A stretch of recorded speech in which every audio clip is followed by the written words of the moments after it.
Okay, we're group number 2, Tatum, Jenny, Kaley, and Kristi. We are presenting on autism.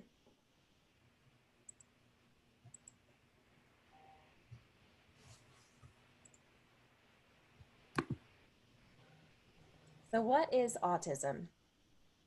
Autism refers to a broad range of conditions characterized by deficits in communication, challenges with social skills, sensory sensitivities, cognitive differences, and repetitive behaviors, among other things. Some early signs of autism include sleep and feeding problems, difficult time being comforted, little to no interest in people, the inability to imitate, poor eye contact, and loss of skills. As far as diagnostic criteria go, there is a clinical diagnosis. Individuals who can diagnose clinically include physicians, developmental pediatricians, psychologists, psychiatrists, and neurologists. With a clinical diagnosis, you must meet criteria listed in the DSM. And as far as an educational classification goes, those who are involved in determining whether SPED eligibility criteria is met include a licensed specialist in school psychology, an educational diagnostician, or other appropriately certified practitioners. You must meet criteria as indicated under IDEA. It must significantly affect your verbal and nonverbal communication, social interaction. You may engage in repetitive activities or stereotype movement, resist environmental change, unusual responses to sensory experiences, and lastly, it must adversely affect the child's educational performance.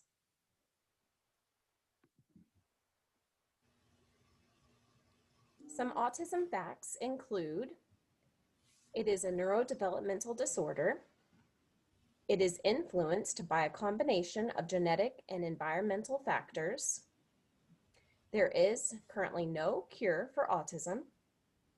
All races, ethnicities, and social backgrounds are affected, and autism looks very different from child to child.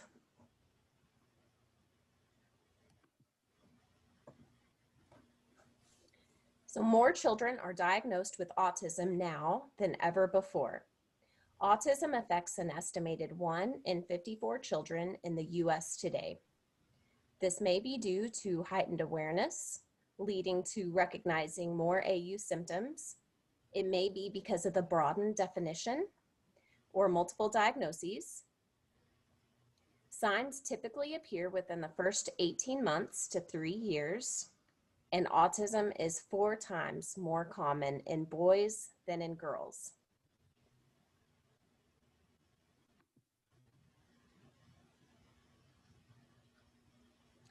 So here is a look at some of the differences that you might see in the autistic brain as compared to a neurotypical brain. So some children diagnosed with autistic disorder and 1/4 of children diagnosed with Asperger's disorder experience a period of unusually rapid head growth, sometimes enlarged by as much as 10%. Usually later in childhood, the brain sizes are within the typical range. Children with autism, according to neuroimaging, showed more activity in the frontal cortex when compared to the rest of the brain. You can see within the temporal lobe, functions such as language and social behavior are often affected. The normal flow of feedback from the basal ganglia to the cortex is disrupted, resulting in behavior differences. The amygdala may be impaired, resulting in difficulties with memory, learning, and emotion.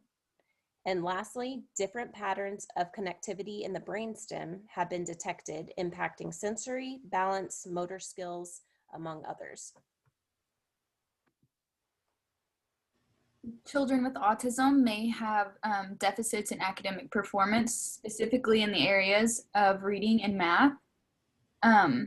These deficits can be due to them having impaired executive function. They struggle to juggle multiple tasks at one time. They have difficulty remembering instructions given by their teacher or by parents. And they a lot of times are unable to focus their attention. So as you can see in the visual to the side, being able to stop, think, plan, and do can be very difficult for these kids, especially whenever they have multiple tasks going on at once. They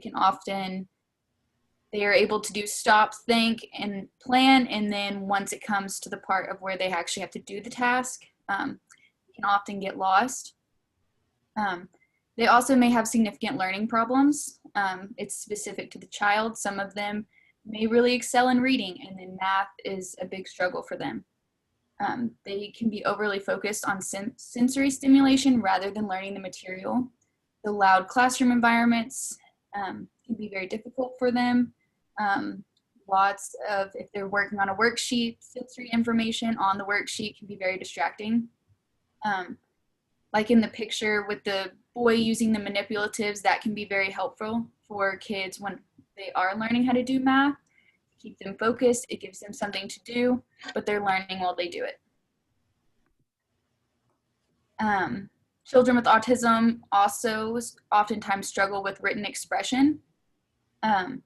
This can be difficult for them due to fine motor abilities. Sometimes they're unable to hold a writing utensil. Sometimes they are unable to know which one is their dominant hand, and so they use both, and they just are unable to hold it correctly. And having the inability to produce legible words. Oftentimes they may write really large or too small. They're unable to stay on the line, or write in a way to where a teacher or a parent could understand what the words are saying. They may also have deficits in theory of mind, the inability to take another person's perspective. Their central coherence, they're unable to understand the context. And then again, with executive functioning, this can also impair their written expression and language and communication. If they're unable to effectively communicate verbally, being able to write down their thoughts in a way that's understood by other people is often also very difficult.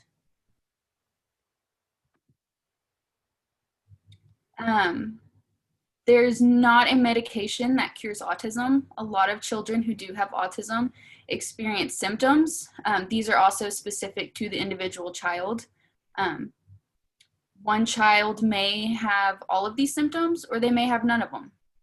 And some of the symptoms could be irritability and aggression. Those often go hand in hand. Social behavior, hyperactivity and attention, and insomnia. Medication for these symptoms should be prescribed by a doctor, and adverse effects from the medication may occur, such as rashes, weight gain. They can also increase irritability and aggression and can cause insomnia. This is also specific to the individual child.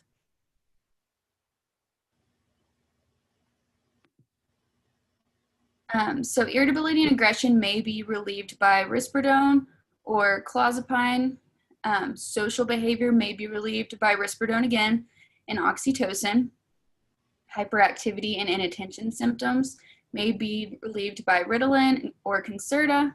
And insomnia symptoms may be relieved by mirtazapine or melatonin. And as you can see, some of the medications overlapped, but they still can cause adverse side effects. So for aggression and irritability, the medication can help decrease tantrums, decrease self-injurious behavior. Aggression has been seen to go down, whether they're aggressive on parents or peers or their teachers. They can also help decrease the amount of, maybe they're still going to engage in tantrums, but they're going to be shorter. The children will be easier, they'll have an easier time calming down and not stay frustrated for so long. The medication can also help their social behavior by increasing their ability to communicate and their ability to want to communicate, and increasing their engagement with stimuli. Hyperactivity and inattention can be helped by increasing their ability to remain concentrated and improving their attention. So this will help them in the classroom being able to sit down, listen to their teacher, and complete the demand or activity that has been placed without wanting to get up and walk around the room or taking a break. They might not be able to complete the whole activity, but it will help them, it will increase the amount of time they are able to stay engaged in one sitting. And insomnia can help be reduced by improving their sleep latency. It'll decrease the amount of time it takes them to fall asleep at night, and they can stay asleep longer at night rather than waking up during their sleep. All right, thanks, Kaylee. I'm Jenny. I'm going to be talking about the behaviors related to autism in the classroom. So some of the things you teachers may be seeing behavior-wise that can make you pinpoint, oh, that might be a kiddo who's displaying some of these behaviors. To piggyback off of Kristi, there are 3 domains that we typically look at when diagnosing.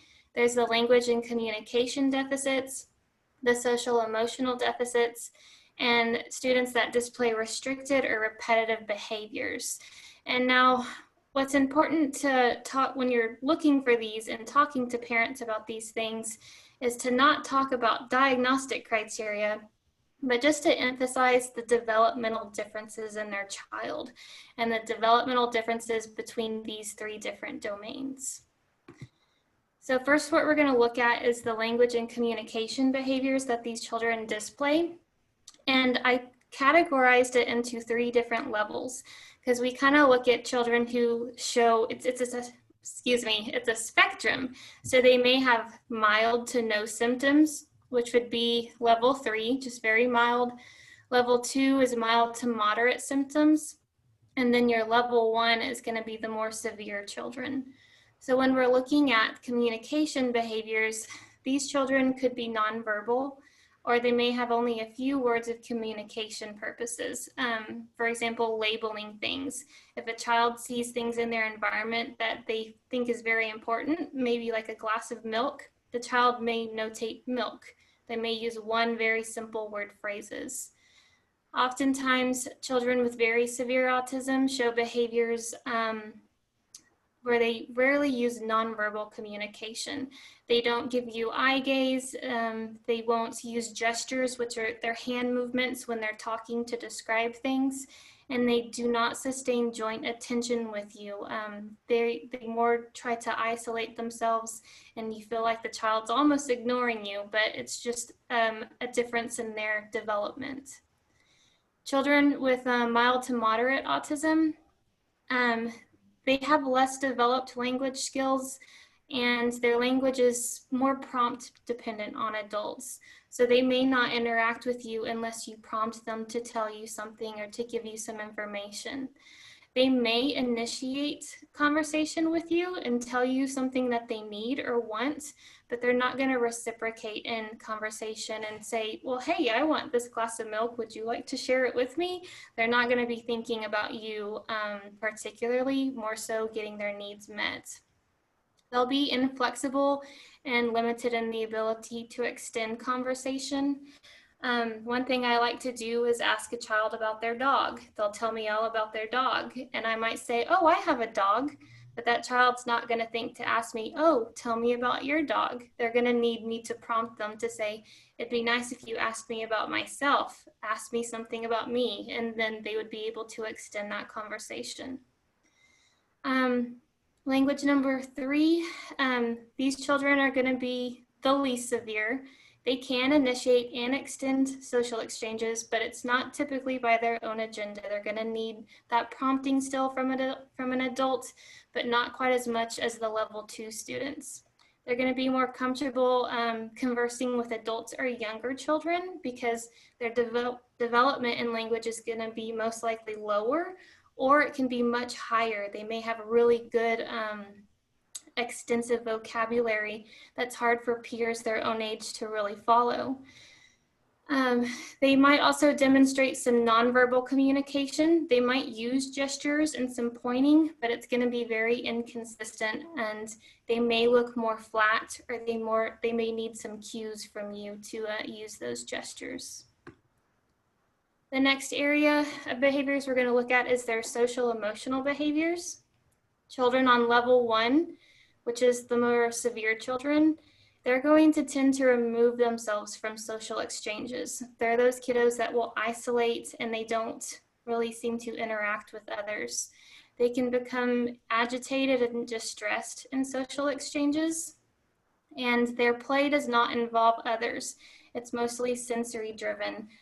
I like to think of this as a toy I had when I was little where you could sit on it and you could spin around it really, really fast. You know, that's a sensory thing a child might have. They may think, I like spinning a lot, or they may be really infatuated with reflective light from mirrors or your watches. It also could be like a sound they like to hear, and they're frequently seeking out this particular sound. So their social emotional behaviors are mainly going to be sensory driven.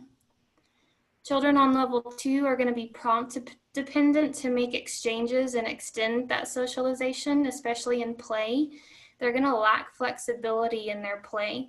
They may have seen something on TV where they've seen some scenario they thought was interesting, and their play is not going to be imaginative. They're going to be copying these play scenarios that they've already seen.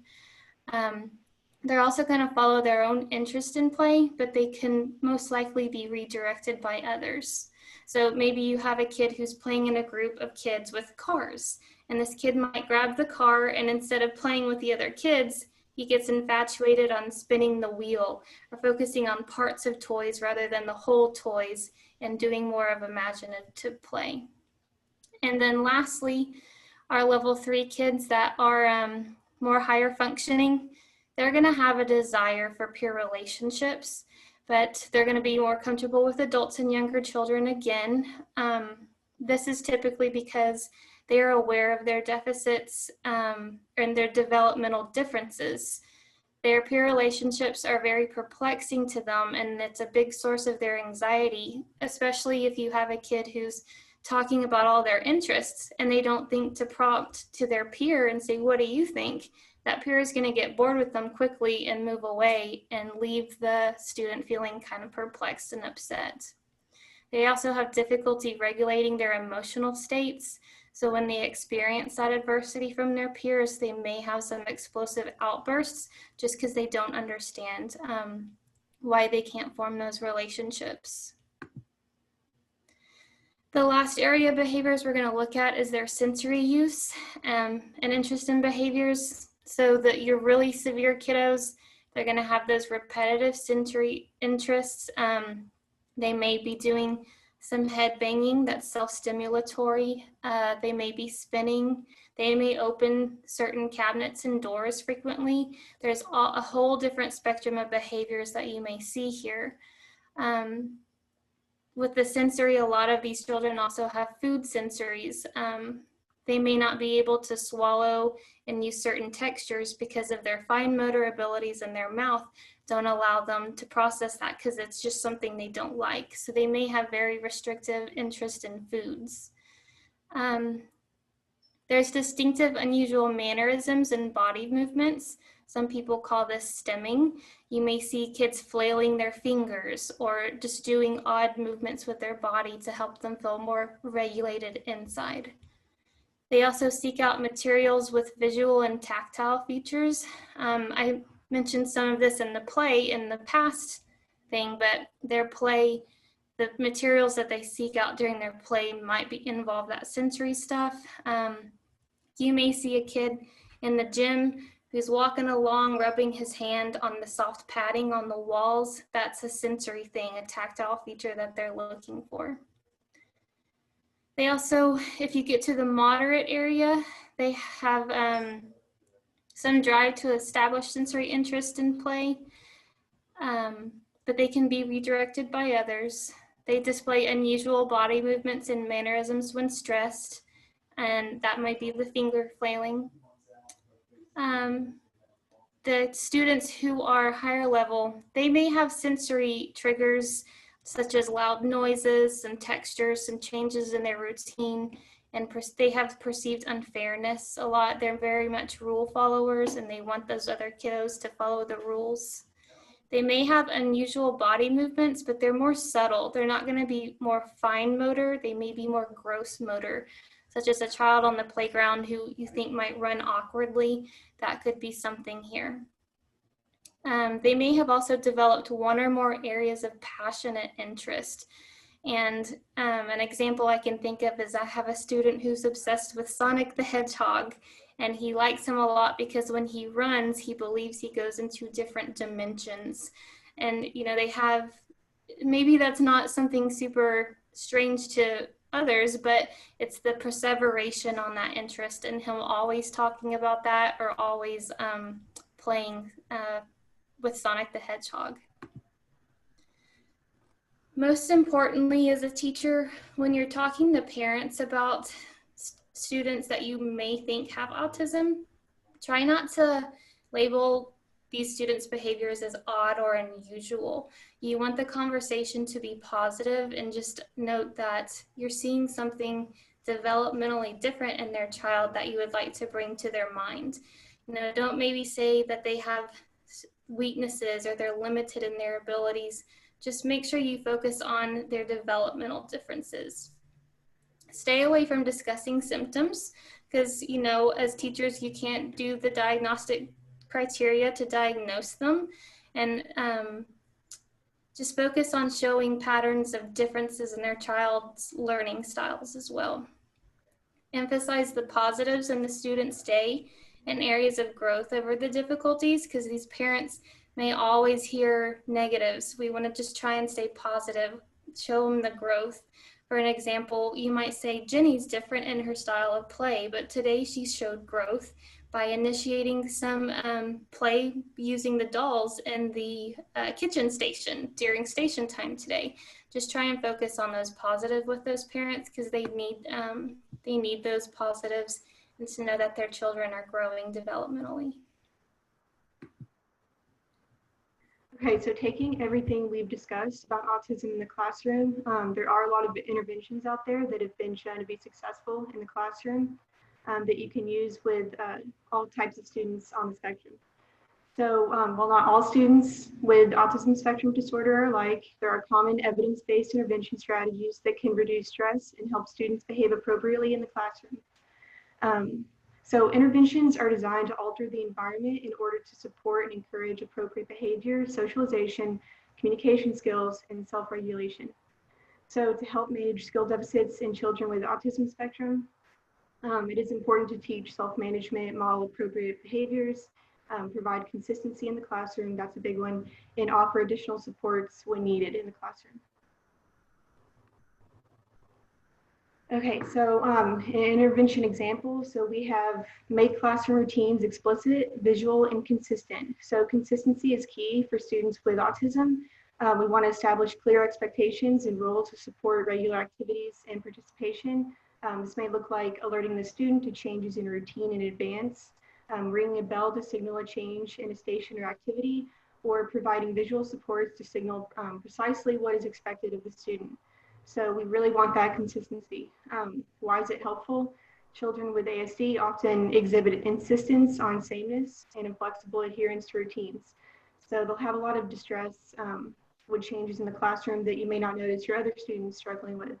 So difficulties with transitioning, rigid thinking patterns, stuff like that. So we really want to provide that structure and consistency in the classroom to help with this stuff.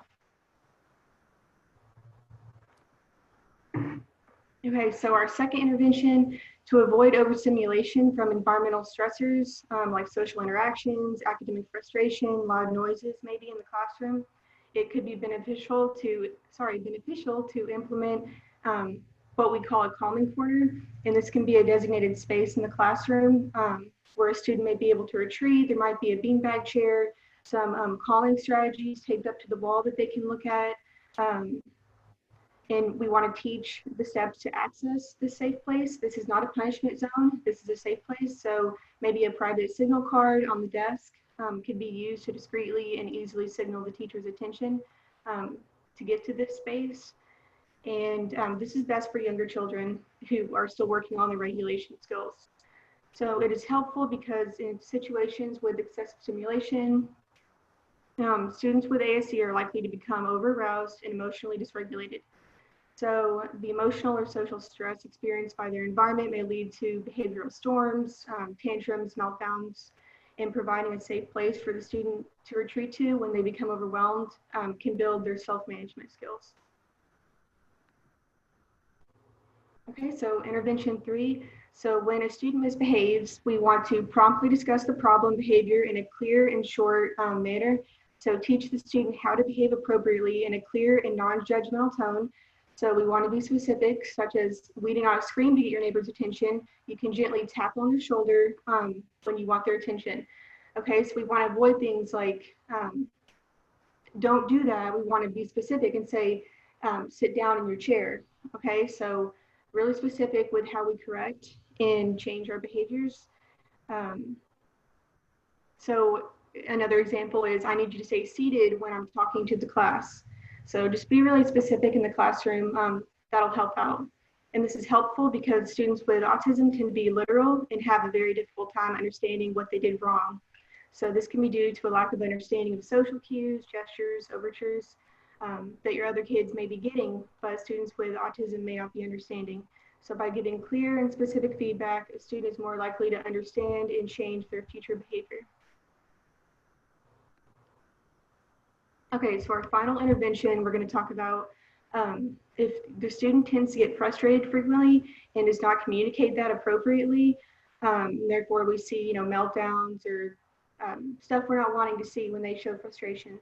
We want to coach the student on how to request help or a break by, raising your hand when you want to be called on, or can you please help me with this? So really explain to them how they can get help when they need it, so we don't see the non-preferred behaviors coming out of that.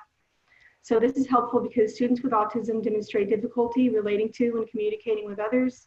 They often do not understand that communication is a two-way process that uses eye contact, facial expressions, gestures, and words. So to help with the skill deficit, it can be useful to teach the child how to ask for help, request a break, like we've already discussed, or get the teacher's attention. So pointing out positive examples from other children that you see in your classroom can also be super beneficial. It's like a modeling process. So you might say to another student or the student you're directing to, I like the way you raised your hand when you had a question for the class. So we really want to teach that behavior. Okay, so we've included a video. It's a little over 7 minutes long, and it is by Sue Larkey, and she is a autism trainer and expert, and she has a lot of helpful tips for teachers in the classroom that they can apply specifically to see some help.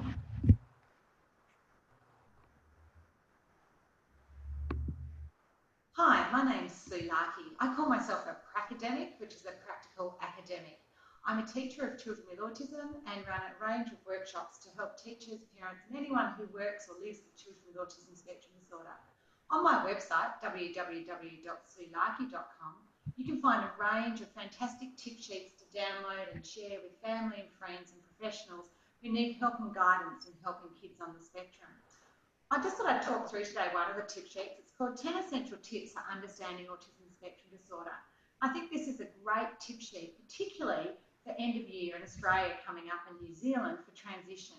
If people just work through these 10 tips and specifically put down how this applies to the kids they know, I think this would be a great starting point for kids starting 2011. The first one says, students with ASD don't have to look at you all the time. I know many students who, when they're processing, look down when they're thinking. And a lot of people think they're not actually listening or about to answer. But it's very important that you understand the individual child's way of giving eye contact and handing this information on to other people so that everybody doesn't have to relearn this child's way of processing. Other children I know actually fidget, and some of the girls will pick their fingernails as they're thinking.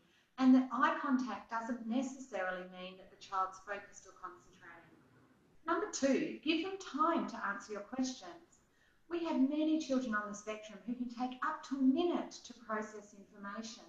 This is one of the reasons that we actually use shortened sentences sometimes when we're working with children, because if there's too many words, it's too much to process. And these kids are visual learners, so it'd be better written down anyway. Number 3, if they feel under pressure, they'll give you stock standard answers. This particularly happens when kids aren't given time to process. So if you say to a child, Josh, sit in a chair, and you don't give them time to process that, they might give a stock standard answer like, no, go away, or run away. Their behaviour will be a stock standard response. I know one little girl, if adults approached her very quickly in the sandpit, she would give a stock standard response to run away. But when I worked with her, I found if I stayed about 1 metre away from her and said her name, Victoria, gave her time to know that I was actually going to come and talk to her, she had time to process that I was coming in to tell her to finish and pack away. Number 4, I think, is one of the hardest parts when working with kids on the spectrum. That's that they don't generalise information. This means they don't transfer information from people, from one person to another, and from one place to another. And this can be really frustrating when you've seen a child do something with someone else, and then you try and it doesn't work for you. I had one little boy who could do the most amazing jigsaw puzzles at home, yet at preschool he struggled to do the most simple puzzles. He hadn't generalised and transferred his knowledge of puzzles from home to his preschool environment. Number 5, I think for people who work with older students, particularly secondary, the fact these kids are extremely disorganised can be very frustrating. I can't tell you how many times I've heard people say to me, he should know how to be organised by now. How come he can't find a pencil? But the reality is that would be like saying to me, can't you see now you've had glasses for years, let's get rid of your glasses. Children on the spectrum will always need help with organisation. This might be colour coding books, ensuring that they already have a sharp pencil, pre-ruling up pages. There's a whole range of organisational things that you can do. And maybe I'll talk about that in another video at another time. Number 6, limit their choices. I strongly believe no choice is a good choice for a kid on the spectrum. You could give a kid a whole range of puzzles to choose, but most kids on the spectrum will just go back and choose the same one over and over again. If you genuinely want this kid to choose, it's best just to start with 1 or 2 things. Or for example, homework these days. Often teachers will say, choose a topic, write about something you did in the holidays. For this kid, that's too broad. It'd be much better just saying, what did you do the first Saturday in the holidays? Or, what activities did you do, rather than the holidays, which is a huge, big topic. Or, for example, I had one darling boy whose special interest was dinosaurs, and his teacher said, write a project about a marsupial. He spent a week trying to find a dinosaur that was a marsupial. So for him, really he would have been better off choose koalas or kangaroos, which is what the teacher really wanted, than a dinosaur that was a marsupial. Number 7, be as clear, concise and concrete as possible. Kids on the spectrum are so literal. So if you said to a child on the spectrum, jump in the lake, they'd be looking for the lake. But everyone's heard that one. The one I think is more interesting is when people say, can you sit down? And the child thinks, yes, I can, but they don't do it. You didn't actually mean, can you sit down? You meant sit down. Be very careful with the language that you use. Number 8, avoid verbal overload. You might be feeling a bit verbally overloaded now, like there's been a lot of information to take in. In fact, if I asked you now what was the first thing I said to you on this video, you probably can't remember already. We all find verbal information really hard to remember. So we all tend to be visual learners, and that's why I'd encourage you to download the tip sheet to reread later and remind you some of the ideas you've heard today. Number 9, avoid verbal arguments. In my experiences, it's very hard to win a verbal argument with a kid on the spectrum. But particularly if you're working with a kid who has some oppositional defiance disorder, ODD, you might have seen that. Many of our kids tend to become oppositional if you try and back them into a corner. So I would encourage you to not get into arguments. And I think sometimes the arguments occur because we're not concise, as it says back up in number 7. And number 10, everybody needs positive feedback, but so do kids on the spectrum. And most kids on the spectrum don't like failure. In fact, we have many kids who we call Mr. Perfects. And these are kids who are really scared to make mistakes. I'd encourage everybody to make more mistakes around these kids and point out your mistakes. So walk into the shop, get there and think, oh, say it out loud. What was I here for? I've forgotten what I needed to buy. And then stand there and talk your processing through. Was it something for dinner? Was it something for tomorrow? Actually let the child hear the way you problem solve things. because many kids on the spectrum are highly anxious about making mistakes. Parents, when you're driving, take a wrong turn, but say to the child, that's okay, I can go the other way. Or teachers, go to school tomorrow and call a child by the wrong name. Hi, Andrew. Oh, no, you're not Andrew, you're Ben. That's okay. Everyone makes mistakes. I think this is really important, particularly around social things, where many kids on the spectrum aren't prepared to take risks in social situations. Well, I hope you've got some good ideas from those 10 essential tips for understanding kids on the spectrum. Please feel free to download that and share it with as many people so we can all help kids on the spectrum, their family, and make a difference. Thank you.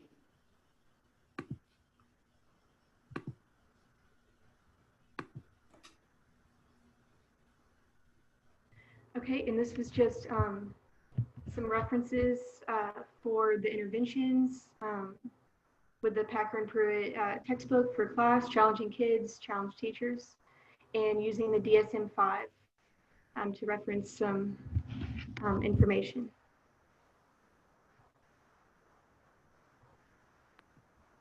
All right, this concludes our presentation. Thank you all for listening, and thank you, Dr. Wong.